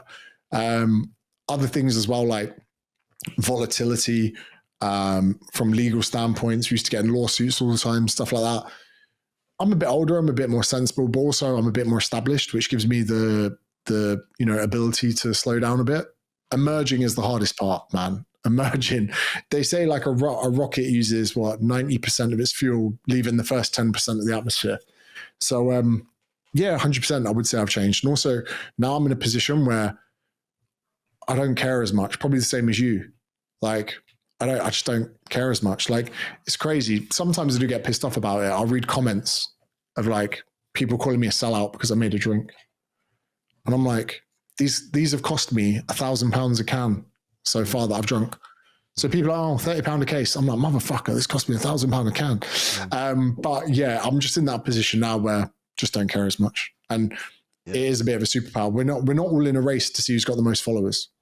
And that's a hard one to escape from because you see, I'll tell you who's a prime example of this. Adam Sullivan, evidence-based training. You know him?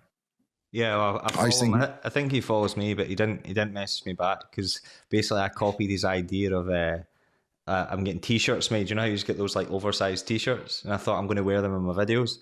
And I never like to copy anyone and not give them credit. So I just said to him, but he's not even read it. He's not even seen it. But I'd message him about that because I never like for people to have copied and then not at least say that's where I got the idea from. And it is. You messaged me, so funny actually.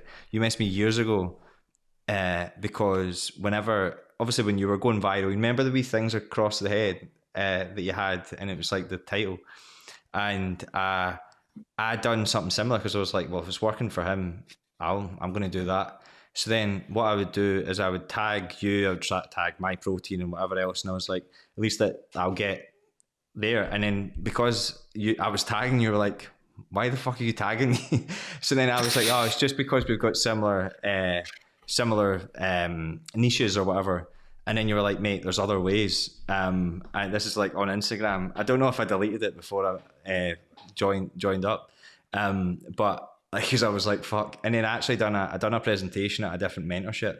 And I brought up the screenshots. So I can send you over, like I'll send you over a WhatsApp if I can find it. I done a presentation on like social media and growth and stuff like that. And I actually brought up your screenshots. It was like, stop trying to be something, like take inspiration from other people, but like stop trying to like, and at that point, because I was quite young as well, like you're like copying other people until you find yourself. And I think for me, I feel like the recipes, not that they aren't me, but I know that I've got so many more feathers in my cap, and people don't know that until they're on my program. Like the thing that he's done well, I used to think he was a dickhead. I used to think he was a knob. He was doing the exact same thing. So I blocked him, then I unblocked him, and I said to him, like, let's just be friends. And he was really cut up. He was like, mate, I've loved your content. When you blocked me, it really hurt. So I go see him, and I knew he was doing well. But the guy's got 600,000 followers. He picks me up in his Lamborghini. Yeah. Go back to his house. He's like, I've just bought another Lamborghini. I'm like, are these on finance? He's like, no. Then I go to his house. I'm like, you got a mortgage? He's like, no. I was like, how many properties you got? He's like, 6. He's like, I've just bought my mum one. So I was like, how much are you doing a year? It's about 16 million. Cheers. Thank you very much. And for someone that's got a smaller following as well, I was like, oh shit, this isn't about the size of the following. This is about, the size of the business within the following. And I was struggling to get my head around it until we went and hung out around Gold Coast. And I realized he is Mr. Gold Coast. He is the brand. There are people walking around in his t-shirts. He's an aspiring story. And I was like, he doesn't so much give a fuck about his following as he does the size of his brand. And even if that means and I learned from him at that point. But the funny thing was, we were hungover and I said to him, we go for a swim in the sea. He was like, yeah, get in the car. He drove us to a bar and got out. And I was like, I thought we were going for a swim. And he was just like, ordered some margaritas. He was like, nah, I can't, sit down. And then we ended up just getting plastered on margaritas at this bar. I've still got my budgies hanging out in my pocket. I genuinely thought we were going for a swim. But even then I was like, if only more people focused on the size of their core audience that gave a shit rather than the total amount of followers in the entire business. Like I've definitely been caught up in that as well, just trying to have the biggest following. And like say, you attract subprime audiences and like it's exhausting trying to bend over backwards for a vanity metric such as followers. Yeah. What I struggled with followers was that it was all so fast and not expected. And then the rest of the books were selling like thousands of them. And then I could have just probably stopped coaching and that would have been making, but then all of a sudden when that died down, it was like, fuck, what do I do now? So then when I was launching stuff, like because of the way that I built a business with like 4,000 followers or whatever for years, I then have something where like I had someone in who would take my sales calls. They were taking 20% plus whatever I was paying them each month. And then obviously you've got the person who sets the calls and send them between like 7.5% to 10% based on, and then you get VAT is 20%. And then I had to charge people £2,000 for 6 months with even that small following, and then still had that same business model with all these people messaging me. And then you had to then go through and go on all these. And then I just felt bad charging people that amount of money when I was almost telling them, I'm not getting that. I'm not getting anywhere near that. But I had to because it was a business. So now obviously I've completely changed the model, stopped taking clients on for 9 months and obviously launching this app. So, and it's because I know my stuff is probably more valuable than a lot of personal trainers in terms of like my resources and everything else. And then it's a case of if people want to pay for me, then they can pay for that. And I don't mind giving that, but it'll be a select amount of people. So I think for me now, it's just a complete revamp. So I think content wise, I want to get stuff that can get filtered down. Still want to take up like loads of your time. So what I was thinking with the podcast, do you think the one that we've just filmed, i.e. potentially this one, do a full version first and then put out other smaller clips with like the topic that's specific, and then that gives me more because you were talking about consistency? Yeah, but what I would do is I wouldn't use those clips as a reason to get people to listen to the podcast, just have them as value clips. So like Stephen Bartlett does this where he does a preview and the person's like, and the most important thing is 17 times. Like, you know, he's only putting out assets there to drive traffic to the podcast. He's not actually putting assets out there in a bid to help people. So if you think there's valuable clips from a podcast that could be a benefit as a standalone piece, I think that's the way to do it rather than having it there as just a means of getting people onto the pod. Because if you have it as a means of only getting them to listen to the pod, you're trying to change their behaviors.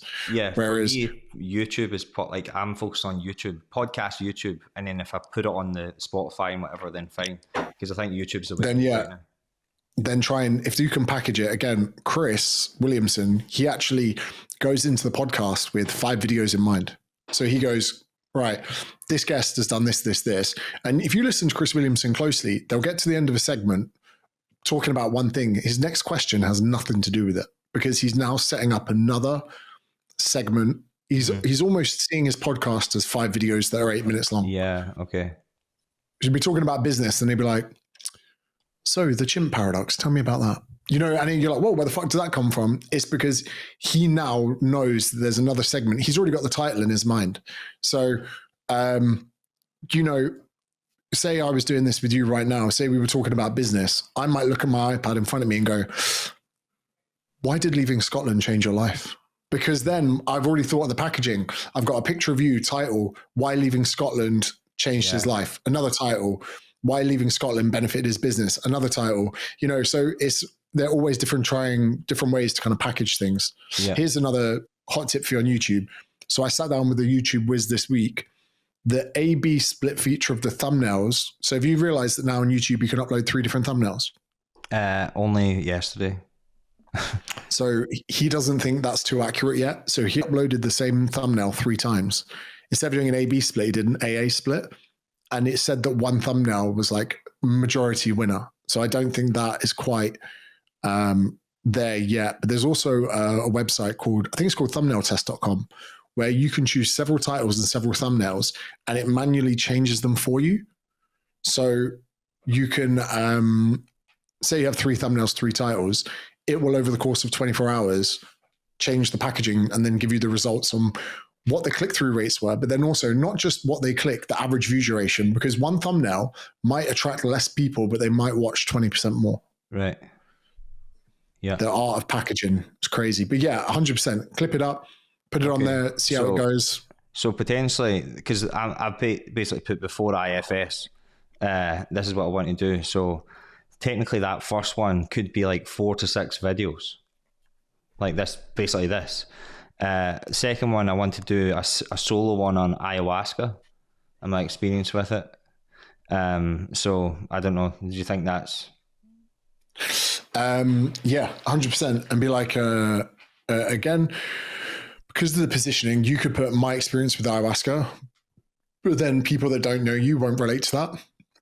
So if you packaged it as what to expect taking ayahuasca, how to take ayahuasca properly, how long does an ayahuasca trip take? You know, if you can make it generally that then plays into a question that they might have. Watch this before you take it or whatever. See, that reminds me of like a title from maybe a couple of years ago. You know, like rather than just, you know, what to expect taking ayahuasca. What is an ayahuasca trip really like? You know, is it true you poo yourself taking ayahuasca? Whatever it is, like just have something where people go past, they go, oh, I've always wondered that. You could then, without being big-headed, if you were to put both of us into the thumbnail, you could be then like talking with James Smith about ayahuasca, because then you could tap into maybe some of my followers on the app. The same way that I've done. I tagged you in the thing today. I don't know if you saw it. All right. It's a picture of literally you and me, and we're both wearing orange. And I put it into my client group for them to ask me questions. And they were like, I thought it was you without a beard, because I've got a longer beard than you. So it was quite funny. You can have fun with that. And then if we were to mention a certain celebrity, you could then refer back to that. But like some of the videos I've used to grow my channel is the one about like beard meets food. How does beard meet food stay so shredded? Yeah. So then I'm telling a story about another creator online. And then that attracted a lot of his, even though it's me and him in the thumbnail, because I'm using him, a lot of his followers wanted to know about him. I was just the vessel that explained his story to people. Yeah, I think that, like, the thing is, like, obviously I've followed you for a fair while. But what I didn't want to do, and probably why I held off asking you for this, was because what I didn't want to do was become, because I'll get the odd message from someone and it's nice and it's like, I love your content and whatever, and like asking me for like a beer, and I'm like, I don't know you. I've not even had any interaction with you. And what I didn't want to come across was like someone who was like, oh yeah, can like, because I just feel as if like extremely similar in the way that we do things. And obviously I always like to learn from people who have done a little bit more than me, probably a lot more, but like in terms of like success. So I always try and kind of get to the point where I'm able to like learn from them in a closer capacity. So that's why I kind of held back on this. So I always like to ask permission. That's why I said, is it all right if I share whatever? Because I never want to do it to where you're like, oh, for fuck's sake. Like, I have my own selfish reasons for this as well. And I think that people don't talk about this enough. Like we can say it's from the goodness of my heart, but also this is my power play of showing to people that actually care about the people that work with me. Like you've parted with a significant amount of money. Like you even spent $500 doing a 1 hour private with me. So like, I want to showcase to people that if I'm going to be that person in that position of authority that's going to try and help other businesses and other creators, that I'm not going to have a stiff nose towards collaborating with you on a podcast or helping you with content strategy. I'm pretty sure I owe you a fucking session as well. So like if I didn't want to do it, I would have said that. But the truth is as well, like any benefit, this is something that I've always thought about as well. If I can help revolutionize your business or change the way you see things or help you, like an evergreen video on YouTube that just continues to pay dividends, having a good relationship with someone does the same. Like you make a banger on YouTube, 6 months time, you're like, wow, this is still doing 200 views a day. If I can genuinely go out my way the most I can to help people and businesses, they will sing your praises forever. So this is one of the best uses of time that I can actually have as well, because I guarantee there'll be some people listening to this that think I'm an arsehole, and they will go, oh, I've actually not listened to James in long format before. And you're the vessel that's then connecting me with them, they might go, oh, do you know what? I unfollowed him in 2019, but I might follow him again. Yeah. And I think that's why short form's so difficult, and that's why I want to focus on long form. And I'd done so well with short form for a period of time, but then I just felt a bit disconnected from it. So that's why I really want to push it. And I know that I'm good at content. I know that I'm better than a lot of people at content. So I feel like there's no reason, even at this, I know it's not even early, but like it is early in the fitness game. There's not loads and loads of people doing it. So I really want to focus on that. So ayahuasca, I don't even really need to write notes because I can watch this back. Meal prep for 1 month and 1 hour, because if basically you might want to take this, because meal prep for 1 month and 1 hour, if you were to have the slow cooker, like crock pot recipes, see if you get a bag and you marinate all your chicken and your veggies and stuff, and you put it in a big huge bag, put it in the freezer, then you can put it straight into the slow cooker. You could do that 5 times for 5 different recipes in an hour, and then you've got your slow cooker recipes and so meal prep for 1 month in less than an hour. So I don't think the packaging is good enough on this, right? Because really what you're doing is you're trying to help people would you say meal prepping, the primary benefit is health or fat loss? Time. Yeah, but what do they really want? So that's the barrier, but let's think about it. Let's say it's fat loss, right? So this is how I would do it. Do this to lose fat, right? Real simple title, do this to lose fat. And people are going to know there's a high statistical chance that you're full of shit because of your title. Do this to lose fat. It's way too easy. You can even do it in like lowercase capitals. Thumbnail, maybe a before and after, or maybe you just like holding a bag or whatever it is. Now, I think your introduction is the bit that you win them over. So you holding a bag, can't really see what it is. Title, do this to lose fat. Straight away you go, you're not going to want to hear this. People have said this to you before, but if you do this, it's going to revolutionize your life. And when I say this, you're probably going to leave. But if you just stick around for a minute, honestly, I can benefit you. Meal prep, change angles. I know that every fitness person that comes on here says, oh, prep your meals. And you might think it looks like this, and you might have some plain chicken and broccoli, but it actually looks like this. And then you show them the bag. Now, I know you're thinking of leaving, even though you didn't leave before, but trust me, meal prepping doesn't have to be boring. It can be easy. And if there's one thing that I want to save you, it's not just frustration, it's time. What is this in this bag? Well, I've actually done this, and all I need to do is put it in this slow cooker. And then you even say, and I know you probably haven't got a slow cooker, and you could borrow one off your nan, you could borrow one off your mum, but ultimately an employee costs you thousands of pounds a month, and they sit in the office and do work so you don't have to. This thing here costs $49.99, and it cooks food whilst you're out and about. You can even set it with a 10-minute timer. And you could be like, imagine a world where you just pour something out of the bag into this, you come back and you have a meal. That is a reality of what it could look like for you. Then you could segment the video. So that intro just has to be so fast fired, because the people that come aren't going to be slow cooked. I've never slow cooked anything in my life. So if you could convince me in a minute that I maybe needed to get one, right? Yeah. Then that's going to be a hell of a video. Now, the powerful point of this is if that person goes away and gets a slow cooker and starts slow cooking their meals, you become triumphant in that person's life. Similarly to, who was it?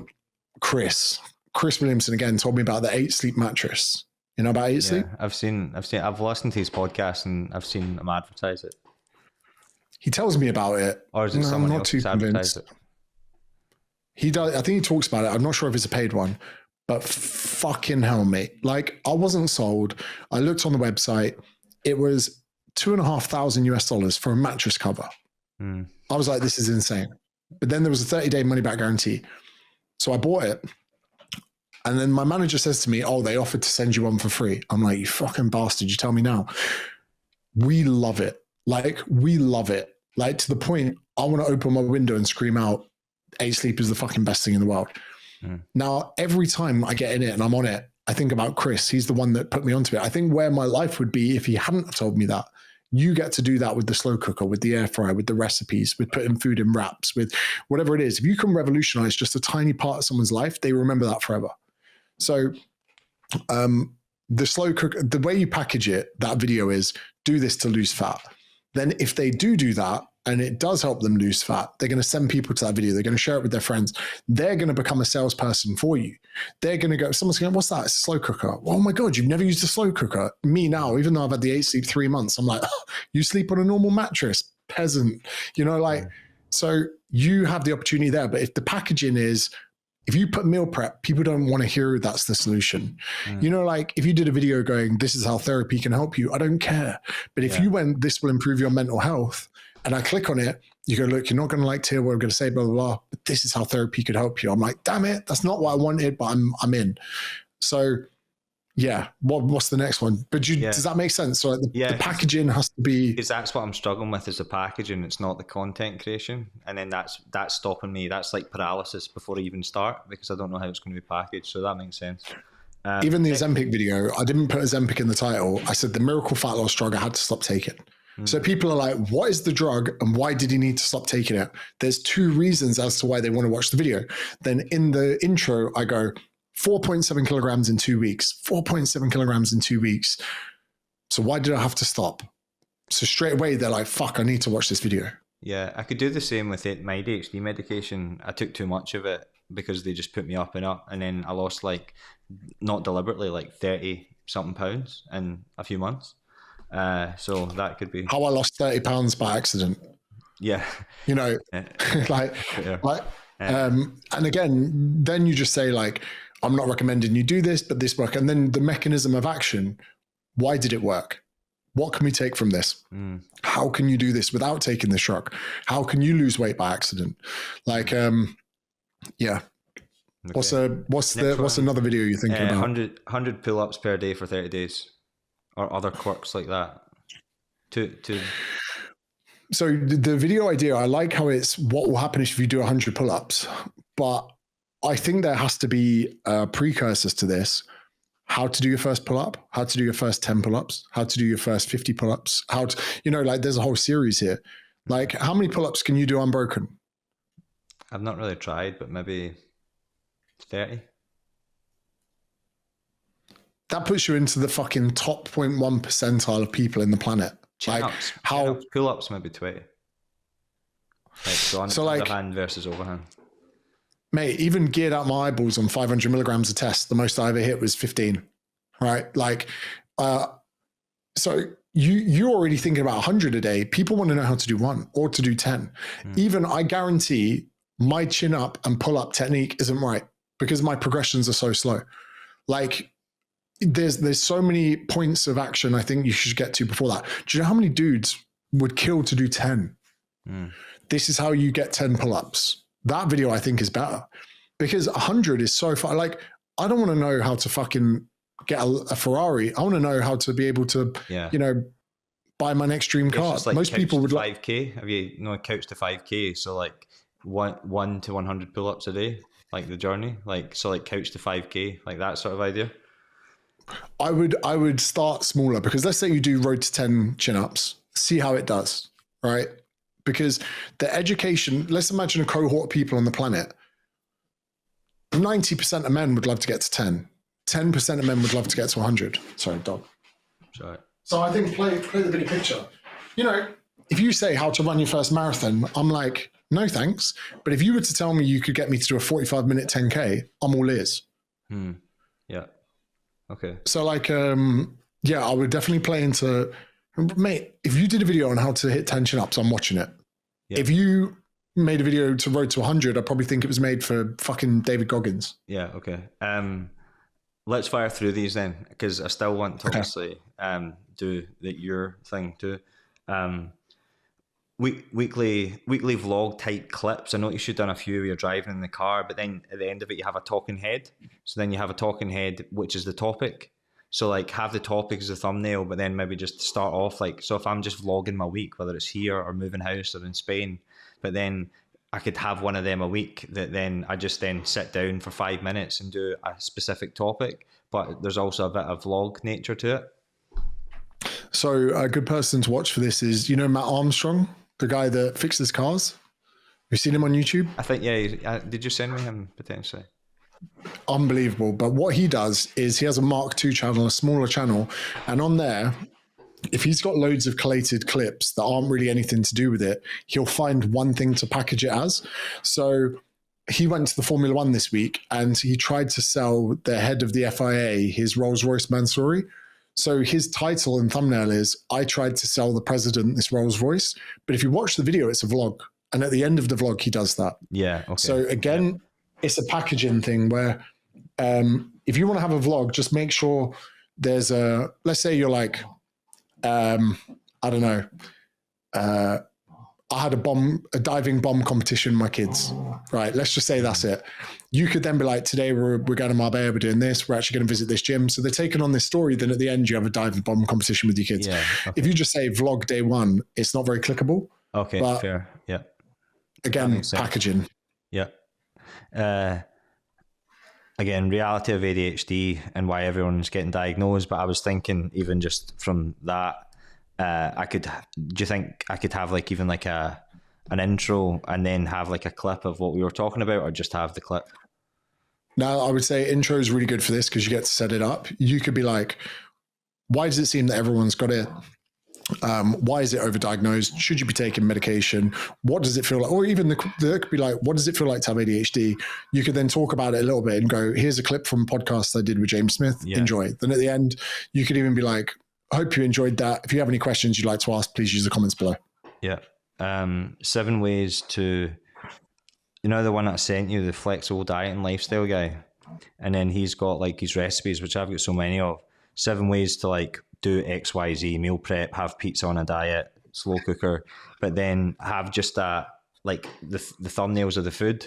And then after it, what he does is he says, if you want a PDF of this food, then he just puts the recipes into a PDF, and then that's also a lead magnet.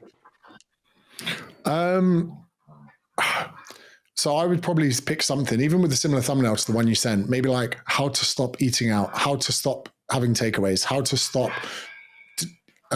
to delete Deliveroo, how to delete Uber Eats kind of thing. And then I would open the video with, each week you're trying to eat your best, but it comes to the end of the week, you can't be bothered to cook. So you end up getting your phone out. You end up opening Uber Eats, Deliveroo. You end up ordering pizza, burgers, chips. What if there was a world where we could still eat burgers and we could still eat pizzas and we could still have chips, but it didn't ruin our diet, burn our bank account, and make us feel like a little piece of shit?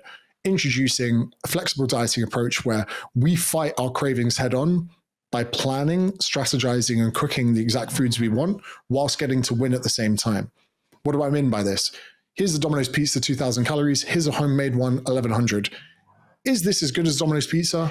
No, but it's got nearly half the calories. And when I wake up after eating it, I don't feel like I've swallowed a load of salt. I feel better. And better yet, the best emotion I feel is I don't have guilt. Here's the homemade burger versus a McDonald's one. It's bigger. It's got more protein, blah, blah, blah.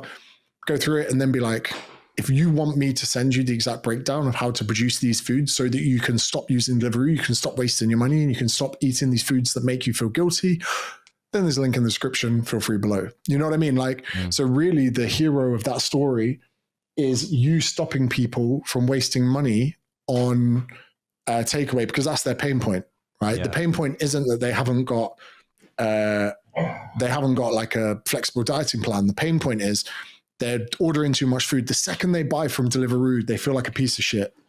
And your video is the solution to that. Yeah. Okay. No, that makes a lot of sense. I think what I'm trying to do is get one video or even a bunch of shorts and stuff that I've done, and I want to create more out of it rather than it just be one short that doesn't do well and it's like hours that I've spent on it. So it's trying to collate all the stuff even that I've already done and create a story around it. And I just, because I want to pump this out, like I want to get consistency with it. So imagine you make that video, right? Let's say it's a 6-minute video with the story, delivery, everything like that. You're going to get your B-roll, you're going to get the burgers, you're going to have to get the burgers from McDonald's and make one yourself. Then I think that afterwards you make the YouTube project, then you just make it a short video. You might even do a voiceover because the pacing's different and just use the B-roll. If you're someone that orders from Deliveroo and Uber Eats and you feel like a piece of shit the second the food arrives, maybe you need to swap them out with foods you can cook yourself. Well, good news is this is the burger from McDonald's. This is the one that I've put together. This is a pizza from Domino's. This is the pizza I put together. And if you want the recipes for these so you can do that at home and stop feeling like a piece of shit, DM the word this. So you can have the same context. I tell you who's a good person to look at. Have you heard of Max Fosh? I think so. So he made a YouTube video where he tricked people landing at Gatwick, I think it was, by putting a sign on the grass saying, "Welcome to Luton." So he went out of his way to get this sign here, and he makes this big story. So everyone's in the planes like, what the fuck are we doing at Luton? So he's a prankster. But even though his YouTube videos are long form, he shortens them and puts them on TikTok and Instagram. Right. So he's using the same video concept and he just repurposes it, but they're different pace. So it's the same idea, but they're done over different paces on different ones. Right. Okay. Fair. Right. I'll not take up too much. If the other ones, I can always just like message. Yeah, send them across to me on WhatsApp. So if you enjoyed the conversation, I'd love to hear what you think below, because let's face it, if you've made it this far in the video, you must have an opinion. Anyway, if you enjoyed it, stick around, subscribe, and I'll see you in the next one. Bye-bye.